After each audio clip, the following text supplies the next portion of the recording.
Assalamualaikum warahmatullahi wabarakatuh. Bagaimana kabarnya anandaku sekalian? Semoga sehat selalu dalam lindungan Allah Subhanahu wa taala. Jangan lupa kita jaga kesehatan dengan cara memakai masker, mencuci tangan dan menjaga jarak. Alhamdulillah, pada hari ini saya Ibu Faiza bisa berjumpa kembali dalam mata pelajaran Al-Quran Hadis. Pada hari ini kita akan mempelajari di bab 5, yaitu anandaku sekalian, sudahkah kalian hafal surat Al-Balad? Jika belum, mari ikutin bacaan Bu Guru ya. A'udzu billahi minasyaitonir rajim. Bismillahirrahmanirrahim. La uqsimu bihadzal balad wa anta hillum bihadzal balad wa walidin wa ma walad.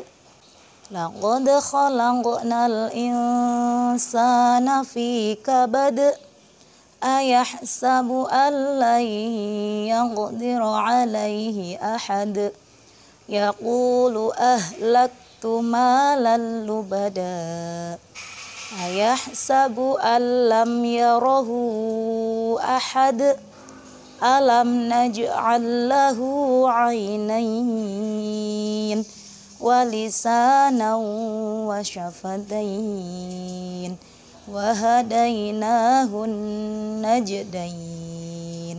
Oke, kita sudah membaca surah Al-Balad 1 sampai 10 karena yang akan kita pelajari pada hari ini yaitu isi kandungan surat Al-Balad 1 sampai 10. Nah, mari kita sebelum ke isi kandungan kita ketahui dulu bahwa artinya surah Al-Balad 1 sampai 10. Yang pertama yaitu artinya aku bersumpah dengan negeri ini, yaitu negeri Mekah. Dan engkau Muhammad bertempat di negeri Mekah ini. Dan demi pertalian bapak dan anaknya, sungguh kami telah menciptakan manusia berada dalam susah payah. Apakah dia manusia mengira bahwa tidak ada sesuatu pun berkuasa atasnya? Dia mengatakan, aku telah menghabiskan harta yang banyak.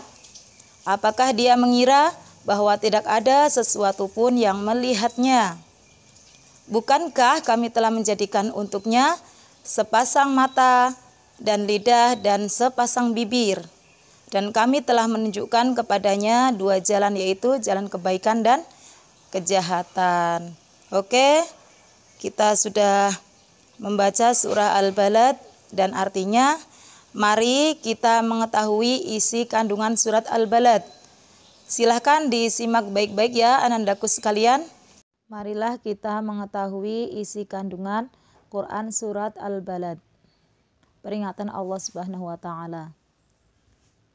Pada ayat pertama yang berbunyi La uqsimu bihadzal balad, aku benar-benar bersumpah dengan kota ini. Yang dimaksud kota ini yaitu kota Mekah. Ini merupakan sumpah dari Allah Subhanahu wa taala dengan menyebut Mekah Ummul Qura. Ummul Qura artinya yaitu induknya negeri-negeri dalam keadaan halal bagi orang yang bertempat tinggal di dalamnya, untuk mengingatkan keagungan kedudukan kota Mekah di saat penduduknya sedang melakukan ihram. Nah, disebut juga kota Mekah sebagai Ummul Qura karena di kota Mekah itu ada Ka'bah, di mana itu menjadi tujuan para manusia dari berbagai negara manapun. Pada ayat yang kedua, wa anta hillum bihadzal balad, dan kamu Muhammad bertempat di kota Mekah ini, yaitu engkau Muhammad diperbolehkan bagimu melakukan peperangan di dalamnya. Qatadah mengatakan maksudnya engkau boleh tinggal di kota ini tanpa dibebani rasa dosa ataupun halangan. Makna dari apa yang dikatakan oleh mereka sehubungan dengan hal ini memang telah disebutkan di dalam hadis yang telah disepakati kesahihannya, yaitu yang artinya sesungguhnya kota ini telah diharamkan atau disucikan oleh Allah di hari Dia menciptakan langit dan bumi. Maka kota ini menjadi kota yang suci karena disucikan oleh Allah sampai hari kiamat nanti. Pepohonannya tidak boleh ditebang dan tetumbuhannya tidak boleh dicabuti. Oke. Pada ayat yang ketiga, wa walidin wa ma walad, dan demi bapak dan anaknya, bahwa makna yang dimaksud adalah umum, mencakup orang tua dan anaknya. Ada pula yang menafsirkan bapak di sini dimaksud Nabi Adam dan anaknya keturunannya Nabi Adam. Yang keempat, laqad khalaqnal insana fi kabad, sesungguhnya kami telah menciptakan manusia berada dalam susah payah. Telah diriwayatkan dari Ibnu Mas'ud, Ibnu Abbas dan lain-lain menyatakan bahwa kami telah menciptakan manusia dengan sempurna dan tegak semakna dengan apa yang disebutkan oleh firman-Nya. Laqad khalaqnal insana fi ahsani taqwim. Sesungguhnya kami telah menciptakan manusia dalam bentuk yang sebaik-baiknya. Telah diriwayatkan pula melalui jalur Abu Maudud, yakni mengalami susah payah dalam menanggulangi suatu urusan dari perkara dunianya dan suatu urusan dari perkara akhiratnya. Dan menurut riwayat yang lain disebutkan mengalami kesusahan hidup di dunia dan kesusahan di akhirat. Pada ayat yang kelima, ayahsabu alla yaqdiru alaihi ahad, apakah manusia itu menyangka bahwa sekali-kali tiada seorang pun yang berkuasa atasnya. Ibnu Adam mengira bahwa Allah tidak akan menanyai harta ini dan dari manakah dia memperolehnya dan kemanakah dia membelanjakannya. Padahal sesungguhnya semua itu kita akan dipertanggungjawabkan di hadapan Allah Subhanahu wa taala, bakal dihisab oleh Allah ya. Pada ayat yang keenam, yaqulu ahlaktu malal lubada, dia mengatakan aku telah menghabiskan harta yang banyak. Yakni anak Adam mengatakan bahwa dirinya telah membelanjakan harta yang banyak jumlahnya.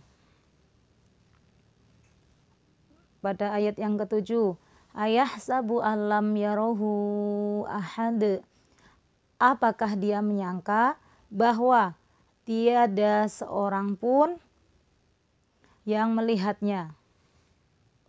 Mujahid mengatakan bahwa apakah dia mengira bahwa Allah Subhanahu wa taala tidak melihatnya. Hal yang sama dikatakan oleh kalangan ulama salaf. Padahal sesungguhnya Allah itu Maha melihat apa yang kita perbuat selama ini di dunia. Yang kedelapan, alam naj'al lahu ainain, bukankah kami telah memberikan kepadanya dua buah mata, yang dengan kedua matanya itu dia melihat. Yang kesembilan, walisanan, yang dengannya dia berbicara lalu dapat mengungkapkan apa yang terkandung di dalam hatinya. Wasyafataini, wasyafatain, dan dua buah bibirnya yang membantunya untuk berbicara dan makan serta menjadi anggota yang memperindah penampilan wajah dan mulutnya. Dengan indera, mata, lidah, dan bibir yang dimiliki manusia, ia dapat menuntun manusia ke arah kebaikan dan juga sebaliknya. Dengan indera tersebut, manusia dapat terjerumus ke jalan keburukan yang dimurkai Allah Subhanahu wa taala. Semoga kita mempergunakan mata, lidah, dan bibir untuk jalan yang diridhoi Allah Subhanahu wa taala. Amin. Wa hadainahun najdain, dan kami telah menunjukkan kepadanya dua jalan. Anas ibnu Malik yang mengatakan bahwa Rasulullah Shallallahu alaihi wasallam pernah bersabda, keduanya adalah dua jalan. Lalu apakah yang menyebabkan jalan keburukan lebih disukai olehmu daripada jalan kebaikan? Ibnu Jarir mengatakan Nabi Shallallahu alaihi wasallam pernah bersabda, yang artinya, hai manusia, sesungguhnya keduanya adalah dua jalan, yaitu jalan kebaikan dan jalan keburukan. Maka apakah yang membuat jalan keburukan lebih disukai olehmu daripada jalan kebaikan? Oke, sampai sini isi kandungan ayat 1 sampai ayat 10. Mari kita simpulkan. Pada ayat 1 sampai ayat keempat, kesimpulannya yaitu 1. Allah ingin menekankan pesannya yang amat penting dengan bersumpah terlebih dahulu dengan orang-orang dan tempat yang agung. Isi kesimpulan yang kedua yaitu isi sumpah itu adalah bahwa manusia harus berjuang untuk bisa hidup dan menghidupkan kebenaran. Berdasarkan perjuangan itulah Allah menilai manusia. Yang ketiga, manusia seharusnya meninggalkan jasa, kecil atau besar.